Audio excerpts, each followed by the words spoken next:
Bismillahirrahmanirrahim. Assalamualaikum warahmatullahi wabarakatuh. Salam sejahtera buat kita semua. Sobat sejawat dan kerabat, selamat datang kembali di channel Ala Rika. Masih tetap bersama saya, Rika Endah Nur Hidayah. Baik, sebelum kita mulai, seperti biasa boleh ya, untuk yang pertama kali mampir ke channel ini, silahkan bantu subscribe dan boleh bunyikan loncengnya agar selalu mendapat info terbaru di channel ini. Pada kesempatan yang berbahagia ini, saya ingin share tentang bagaimana menikmati hidup bersama alergi selamanya. Buat ibu-ibu, ini cenderung panik ya, walaupun mungkin tidak sampai panic attacks. Kenapa anak saya gatal-gatal, kenapa dia bisulan, kenapa ini, kenapa begitu gitu ya. Jadi mungkin pengalaman hidup saya bisa saya share bagaimana saya bisa bersahabat dengan alergi. Baik, kita masuk dari definisi dulu ya. Baik Bunda atau siapapun yang setia dengan channel ini, alergi didefinisikan sebagai reaksi sistem kekebalan tubuh manusia terhadap benda yang seharusnya tidak muncul atau tidak menimbulkan reaksi pada orang lain. Contoh sederhana telur. Pada orang-orang tertentu is okay mau makan satu, dua, bahkan mungkin para binaragawan itu makan sampai 30 atau satu papan telur ya gitu agar dia bisa membentuk otot gitu. Tapi pada orang-orang tertentu satu telur saja bisa menimbulkan penuh jerawat di wajahnya. Nah, itu contoh ya. Reaksi alergi yang muncul pada setiap orang berbeda-beda tergantung jenis alergen. Ada pilek, mimisan, ruam kulit, biduran, gatal, sesak napas, dan lain-lain. Nah, ini gambar lihat di bawah kiri. Ini salah satu bentuk alergi yang muncul di sekitar wajah dan saya mengalaminya sampai sekarang masih. Ya, berikutnya reaksi alergi yang muncul itu bisa ringan, sedang, atau berat tergantung. Contoh yang ringan bersin. Misalnya kalau ada debu, saya pribadi tuh kalau ada bau minyak wangi yang menyengat, itu bisa bersin-bersin gitu. Karena memang mungkin saya sendiri nggak biasa pakai minyak wangi ya. Saya biasa cukup pakai pewangi pakaian itu saja. Kemudian alergi pada umumnya terjadi pada anak-anak dan dia akan mereda atau berkurang menjelang dia dewasa atau bertambahnya usia. Namun bisa jadi setelah usia lewat dewasa juga masih muncul. Saya sekarang udah menjelang 50 nih, saya tetap setia alergi itu nongkrong gitu. Cuman beda-beda aja bentuknya ya. Nah, ini contoh alergi di tangan, bentuknya gatal-gatal dan saya pernah alami ini. Nah, yang berikutnya alergen itu bisa berasal dari makanan. Contoh makanan, makanan laut, ikan-ikan, udang ya, telur, susu, gandum, kacang, debu, kulit mati, hewan peliharaan seperti kucing misalnya, coklat, gigitan serangga, paparan ulet bulu. Nah, dari obat-obatan juga bisa dari golongan antibiotik, antiinflamasi, nonsteroid dan lainnya, bahan latek, karet, sama cuaca iklim. Pokoknya ini semua pernah deh saya nikmati gitu. Makanya saya ingin sharing. Namun perlu diingat solusi buat saya belum tentu cocok menjadi referensi solusi buat siapapun, namun bisa menjadi referensi atau alternatif baik secara medis maupun secara non medis ya. Ini contoh biduran atau dalam bahasa Sunda dibilang kaligata yang biasanya muncul kecil-kecil terus nanti bersatu seperti pulau ya. Itu juga saya nikmati cukup lama.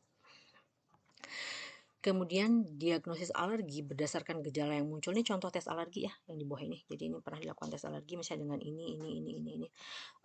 Reaksi tes alergi seumur hidup saya nggak pernah. Jadi saya menganalisa sendiri alergi yang saya alami.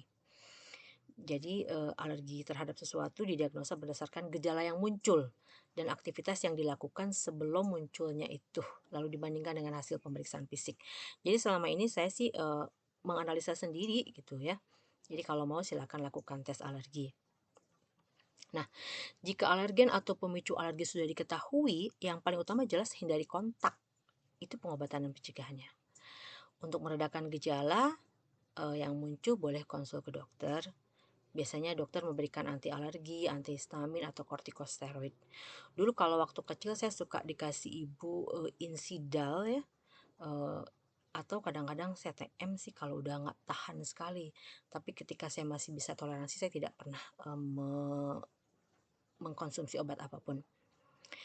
Penderita yang mengalami reaksi alergi berat perlu segera ke UGD atau ke rumah sakit. Nah, kita balik flashback ke atas dulu ya sebelum kita diskusi.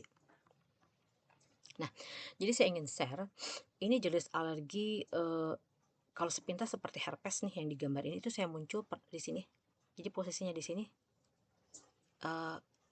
dan itu tetap di situ dengan diameter sekitar setengah senti. Jadi awalnya nanti muncul bintik kecil, beberapa buah, lalu bintik itu bersatu, kalau udah pecah jadi seperti luka gitu ya. Kapan itu terjadi? Kalau saya pribadi itu alami kalau saya sudah drop. Misalnya pertama kali saya rasakan itu waktu saya pulang studi tour di Jakarta, kemudian kita main-main ke Dupan, itu zaman kuliah tuh tahun 96 97 tuh ya. Maaf, 97 98. Nah, terus muncul itu. Saya pikir awalnya herpes, makanya saya pernah kasih acyclovir.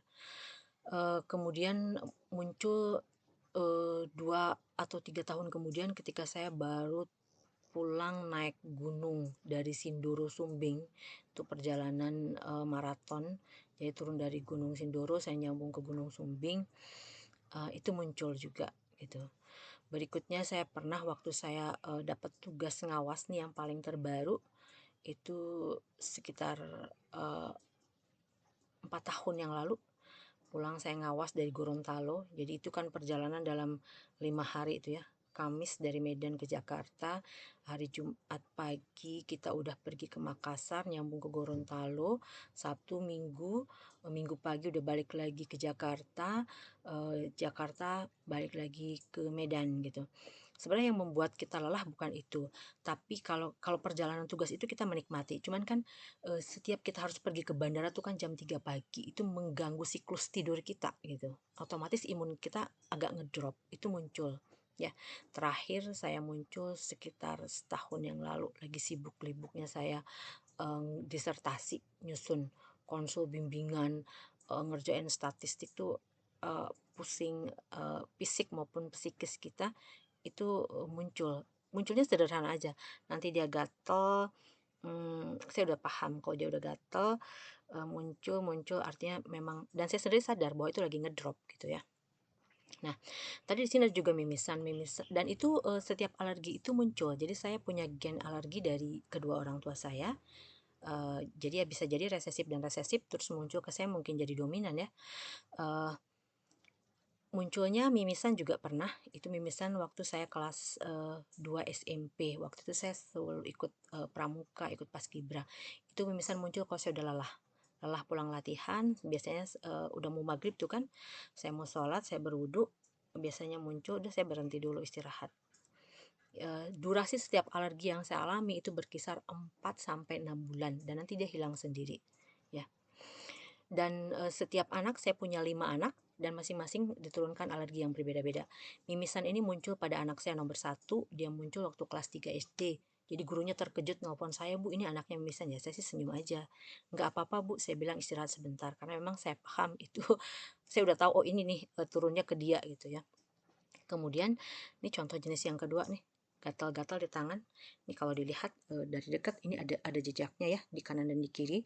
Di kiri diameternya cuma sekitar 1 senti, kalau di kanan agak besar 1,5 sampai 2 senti. Jadi dia tiba-tiba muncul gitu aja gatal gitu ya. Itu dan alhamdulillah sekarang udah hilang dan tak berbekas. Kemudian ini contoh biduran yang cukup lama nih. Ini pernah muncul gara-gara panas. Jadi kalau gara-gara panas waktu SMA dia munculnya di lipatan-lipatan kulit. Pernah juga gara-gara dingin, itu munculnya tempat lain. Kalau dingin muncul sendiri.